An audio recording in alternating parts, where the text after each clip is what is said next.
I wanted to talk about the idea of a national research agenda in Indian defense. And I sent out a couple of things through the listserv, as you know. Actually, one thing twice. um, Talking a little bit, just kind of laying down some thoughts about that. But I wanted to say why, I wanted to try and actually think about why I thought that this was interesting or useful to do. Because research agendas are generally just something that individuals have. They're just something that people craft for themselves, and research itself is very, very decentralized as an activity. People get grants maybe to pursue their own ideas, and so as a research community, the idea of coming together and discussing like a collective research agenda is a little bit strange from the get-go, I think.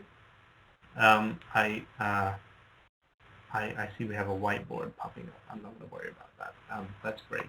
Um, it's just a little bit strange. So I just wanted to kind of say that I don't have any preconceptions that this will be a defining moment where we sort of start to even move towards the idea of having a research agenda that we somehow share.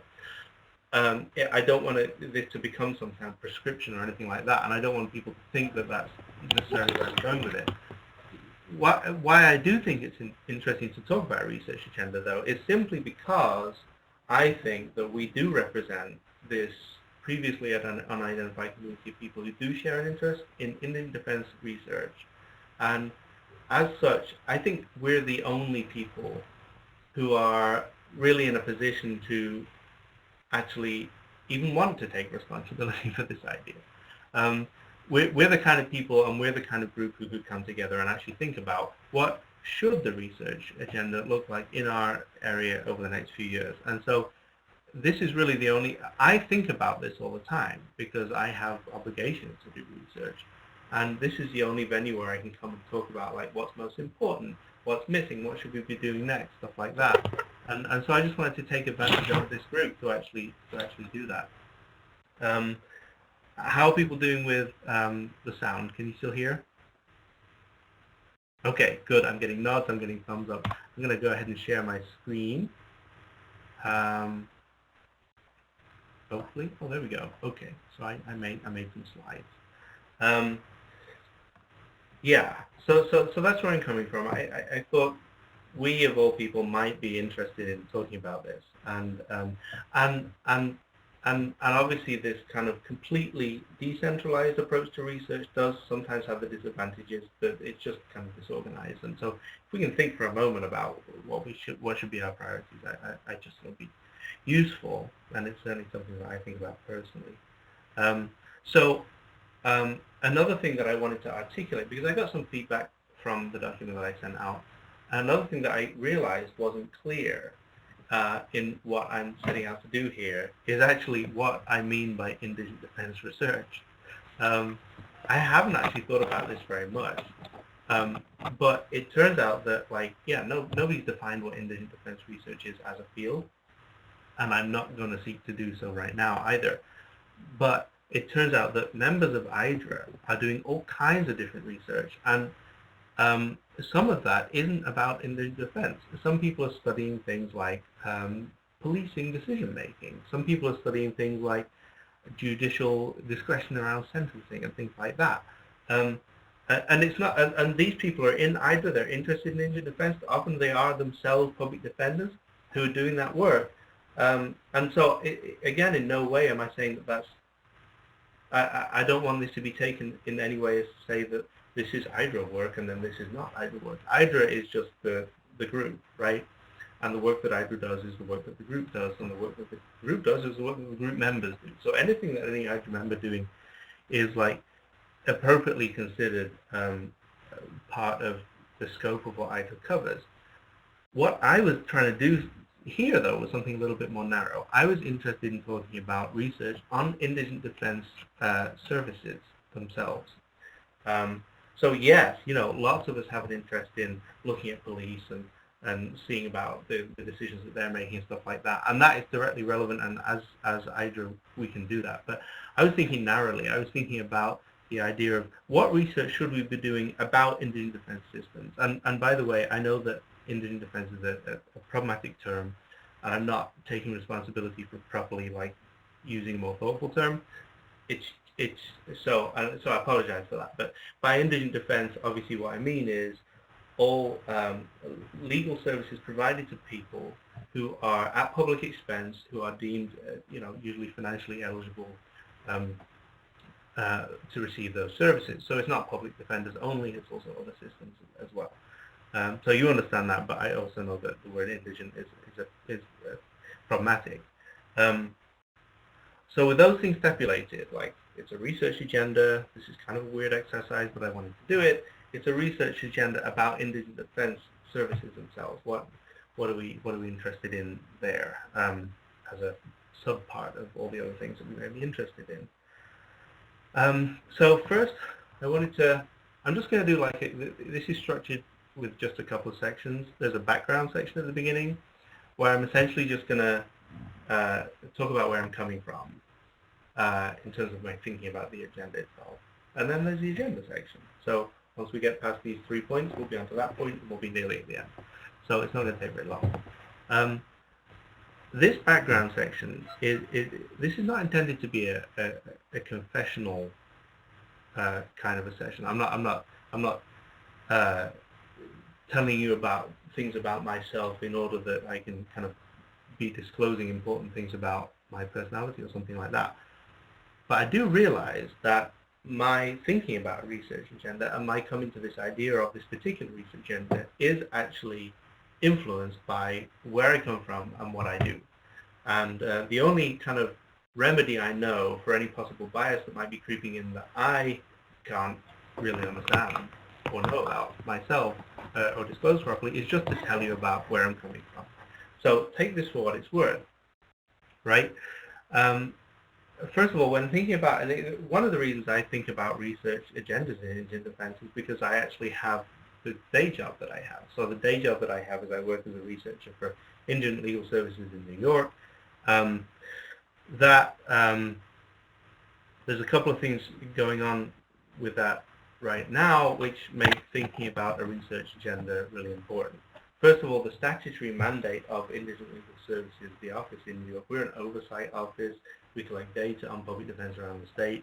The statutory mandate right down there has the word, it really defines what this research agenda is. I have to monitor, study, and make efforts to improve the quality of services pursuant to the law that provides public defense in New York. So it's really already my job to be thinking about how can I do that, how can I be setting in motion research projects and different activities to make sure that research is going on.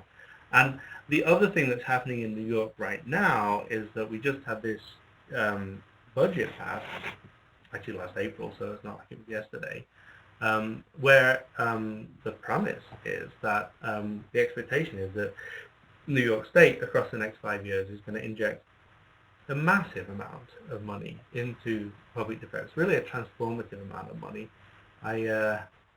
Oh yes, here's my, this is a kind of a bogus graph here, but the last year for which we have data on the total amount that was spent in public defense in the whole of New York State, all the counties put together, 2015, it's like over $500 million. If you just add $250 million to that, it comes to 791. And the plan in the budget that was put out this year is to actually do that. You can actually see by the blue grades that this is going to change significantly how much of this is state money versus local money. But what that reform also means is that I am thinking in my day job all the time about how are we going to track this massive injection of funding.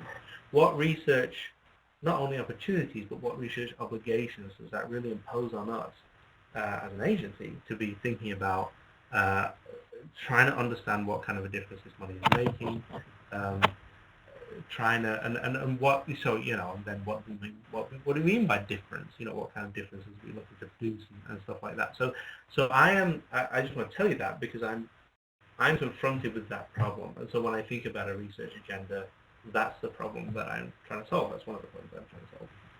The second thing that I wanted to and by the way, if anybody's really excited and interested about what's going on in New York, I put it up there at the front for a reason, which is that I'm really excited and interested about it.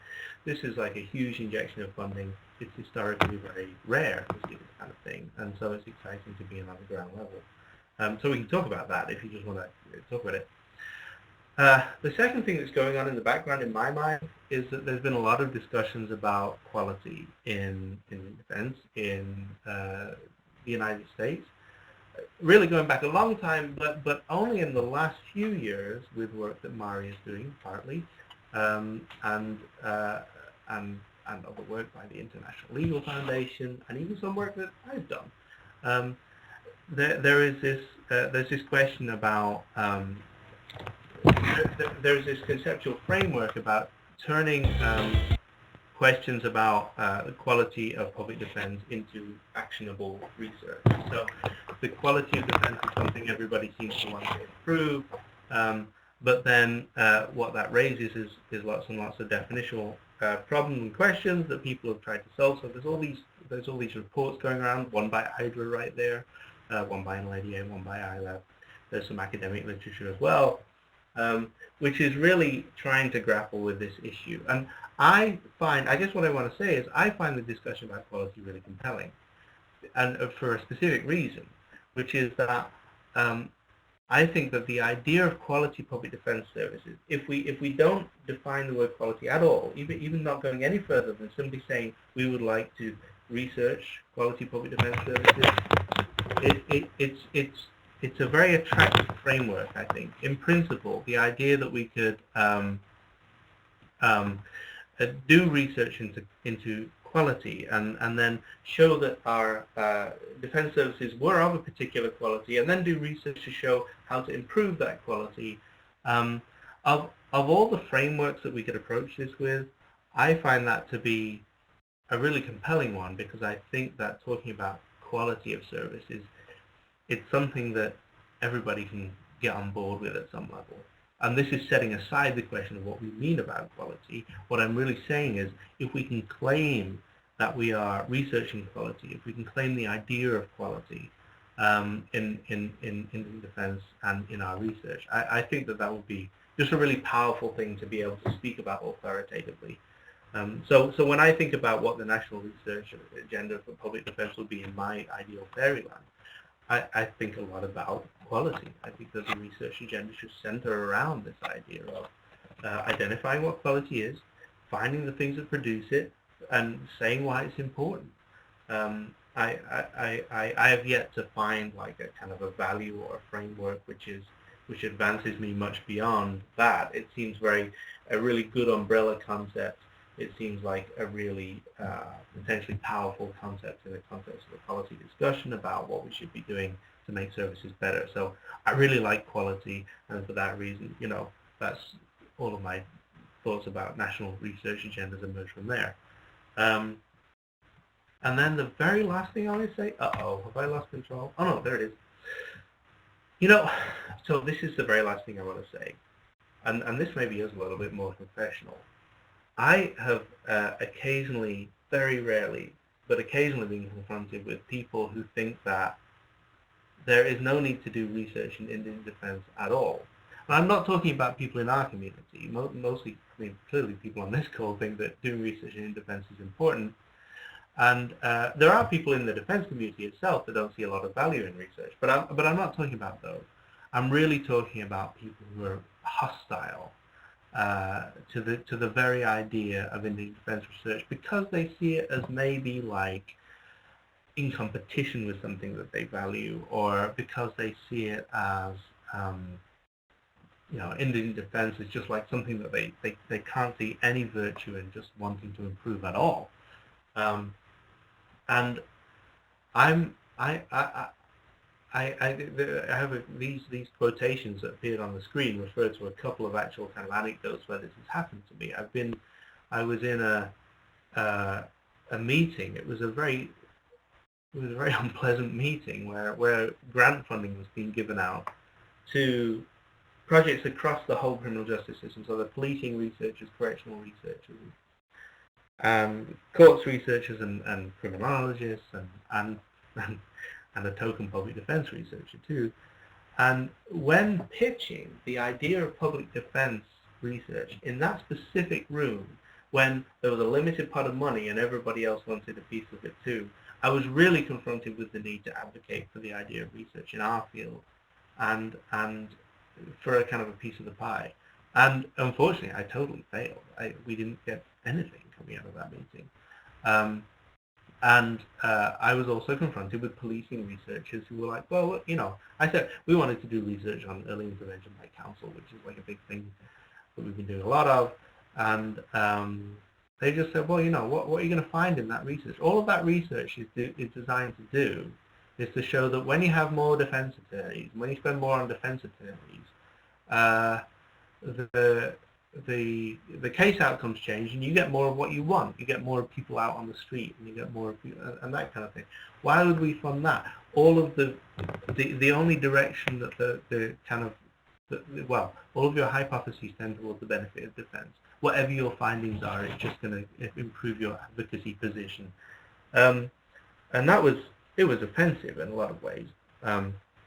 But also, I just, maybe I'm overreacting to this, but I felt the need to have a better response than just to come right back and say, well, I think your research is bullshit too. I wanted to be able to come back instead and say, no, you're wrong. The research in indigent defense doesn't just serve the defense bar. It's not just an advocacy tool. It has all kinds of other values that it's serving. And you might have seen in the document that I sent out, there's a lot about this idea of values and who shares the values that we have. And I do get concerned that sometimes our research can be accused of just kind of preaching to the choir in a sense. When we do research that shows that public defense services in a place are deficient because they don't meet ABA standards, well, that only is interesting to an audience that cares about ABA standards in the first place.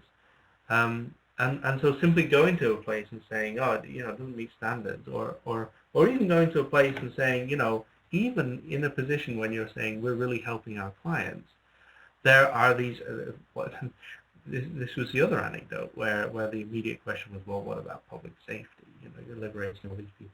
And here's the thing, I think that there are answers to this. I think that the people who care about public safety and don't care about getting people out of jail, there are better research answers to them than just, which is to say, well, look, we serve all kinds of things that we have. We serve interests that we have in common as well as the ones that you may not care about. I think there are all kinds of answers that research could give to those people as well, and sometimes I worry that it doesn't. And that we're not kind of equipping ourselves to have this debate about, how something like criminal justice reform should proceed. I notice in criminal justice reform policy discussions, at least where I am, defense is almost never at the table. And there's this sense in criminal justice reform sometimes that the other actors in the criminal justice system can take care of that for us. They just need to refine their decision making. And so again, it's that sense that whatever it is that we're selling, people don't want it, and I just don't agree with that. I think that what we do is something that everybody should want, and so I want it. So the reason I say that is because when I'm thinking about an agenda, I'm thinking about things that will appeal to all kinds of audiences. I guess that's what I'm saying. So that's the background part.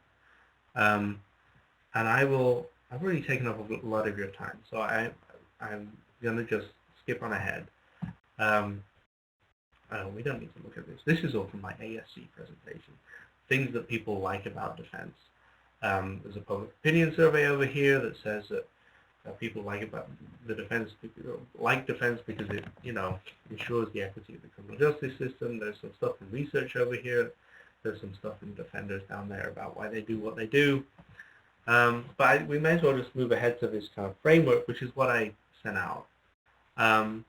What I ended up thinking was, I think that existing public defense research, in as much as it's centered around this idea of, well, no, how can I should have rehearsed this a bit better. What do I want to say next? What I want to say next is um, that if you accept what I've said so far, which you might not, which is that I think we could usefully organize an agenda of research into public defense, into indigent defense, which is centered around the idea of looking at quality. Looking at quality as a phenomenon, firstly, just how much of it is there and what it is, and then also looking at the causes of quality, the dynamics of quality, when you have more of it, when you have less. And if you accept that, then I think you can look at almost all research into indigent defense systems that's out there right now, and you can fit it in there somewhere. And that's how, and by doing that, I ended up with these kind of three frames, all of which are related to the study of quality, I think, and all of which are out there and to some extent already addressed in existing research, but also by organizing it this way, I started to think about, you know, the unrealized potential of some of the questions that are framed by this. So conceptually and in existing research, I think that my argument is now, having thought about this for way too long, my argument is that research into quality defense can be broken down into and can be fully comprehended within these three categories. In the first category, you have this idea of just looking at defense services. This is the kind of research that if I were to equate it to anything, or if I were to refer to anything, it would be the kind of thing that the Spangenberg group did, the kind of thing that the Sixth Amendment Center does now, the kind of thing that ABA does also, where the question is simply, you know, we have the 10 principles. Quality defense is manifested when those 10 principles are complied with. And so if we go to a place and we just study it and we say that it either complies with them or it doesn't, then we have a way of measuring the quality of public defense. So what we're doing at that point is you're just looking at the services that are being provided. You're looking at the frameworks through which they're being provided. And you're looking at things like, you know, do the attorneys meet with the clients? Do the attorneys file motions and the usual stuff that you kind of hear about from standards that attorneys should be doing. And those studies are usually just kind of confined to that. Not confined, they can be extremely expansive. But they're essentially saying, you know, we look to defense services and they're either sufficient or they're not sufficient according to these standards. And then and that's a valid way to look at quality, and it's also a valid way to think about, in the context of my job, whether the $250 million are being spent well in New York, because if we pay out more money and we get more defense services in more standards compliance and stuff like that, that's a way for us to argue that quality is improved and that we're doing a good job, and that's research that we can actually do, because we can find ways to measure those things. So that's like frame one. I would say, by the way, that I think I hinted at this already, that my third concern before, where some people just don't care about indigent defense research very much, I'm not sure that this kind of research will actually reach those people necessarily. So then the second frame, and the second frame of research, by the way, is much more common in academic circles. The first frame is much more common in the professional associations and the Sixth Amendment Center. And it's much more common, I would say, in policy space as well. But the second frame is much more common in academic circles, where the question is, if you change something about public defense services on the one side, do you get different outcomes on the other side? This is what Pam Metzger sometimes just calls inputs and outputs. So, you know, in some sense, it's an expansion on frame one. It's saying so one way you could ask this question is to say, if you have a public defenders meeting standards, do they get better or different outcomes, which might be, you know, well, I mean, sentencing outcomes, disposition type outcomes are the most commonly studied. There's also a decent amount of work on client subjective experiences as an outcome, which is usually related back to the quality of communication, empirically anyway, that their attorney had with them. And then there could be other outcomes, and there are some that are very rarely studied, like really long-term outcomes. how people's lives change. Very rarely, I know you're on this call, Rebecca. Very rarely, indeed, have I ever seen a rearrest as an outcome, and in fact, I haven't seen it at all until ASC, and that was a watershed moment for me. That really changed the way I think about things. But anyway, it all fits in this category right here. This is a situation where you're looking at quality defense by the outcomes that it has for the clients that it's serving or the clients that it's subjecting itself to. And this is a valid way to see if New York is spending its money well as well, because if it spends its money well and public defense gets better, then we should be able to see that in these outcomes, and we should be able to measure that, and that should be something that we can kind of take to legislatures and say, look, we did, or take to any stakeholders actually, and say, look, we hope that we're doing a better job. It looks like we are. It's also a way of us to keep ourselves accountable. Again, so here in this case, some outcomes are of more concern to the kinds of outcomes that people look at. I think are a reflection of the social concerns that people have. If you're looking at outcomes in terms purely of the subjective experience of people and whether they felt well represented by their client, that's one group of people are interested in those kinds of outcomes. The kind of outcome that we saw studied at ASC, where the question was, does public defense services affect the likelihood of rearrest? That's a kind of an outcome that is, I think, appealing to a different value set.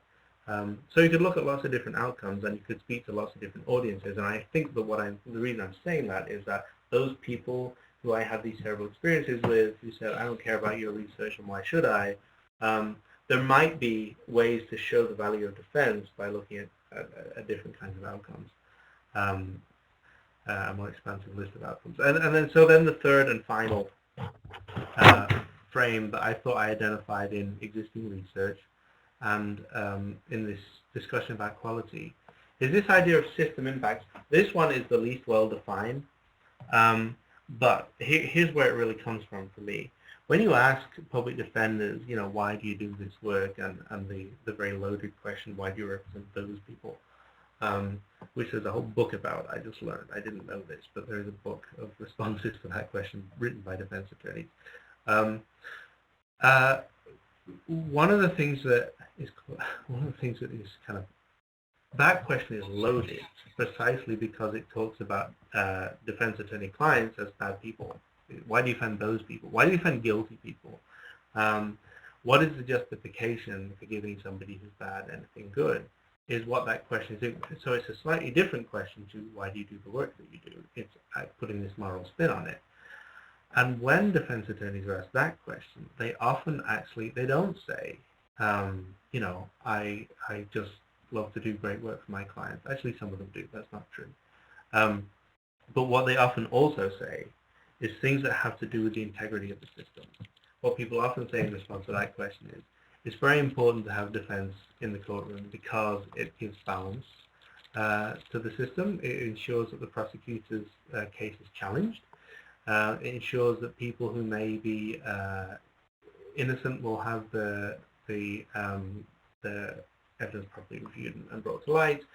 And also it ensures, if it's properly done, that people who can afford a lawyer are getting the same kind of representation that people who can't afford a lawyer.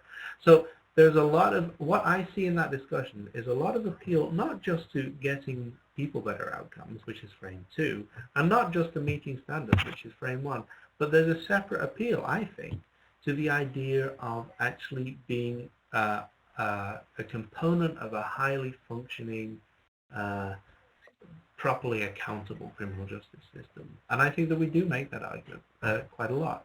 And also that's the kind of argument that would, I think, appeal to skeptics who don't care about clients, who don't care about services being good for their own sake. But if we have research that we're able to show that by having defense in the courtroom, the whole criminal justice system functions to some higher level of integrity, and I'm avoiding saying what I mean by that, then I think that it would, I think that it would actually enhance our ability to, in New York, go and say that we're doing a great job and we're helping society be a more evolved place by spending all this money, and also that it might actually have a kind of broader appeal depending on the exact kind of outcomes that we talk about. So I think I should probably stop there. I think I'm just looking at some notes down by my side here. I think I would just finish by saying, again, this is not intended to be the only research agenda, if I even have the power to do that, which I don't. But I am very interested in people's responses, not only because I am confronting various practical problems where I work and deciding what research we should do and how to show not only accountability but also value to all of the diverse constituencies who are served by public defenders, which is the defenders themselves, their clients, and the well, it can be, you can go as big as you like. It's taxpayers, it's everybody.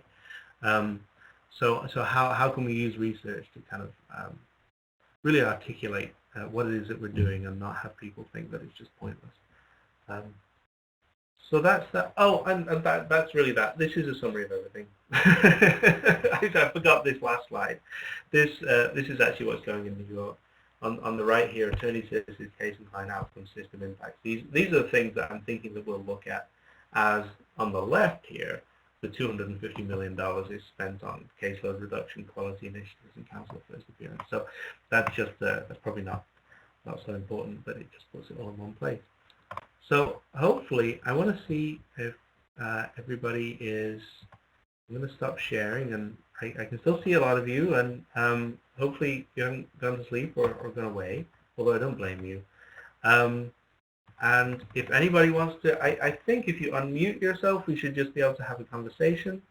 And I would love to get any thoughts and feedback in the 20 minutes that I've selfishly allowed for that.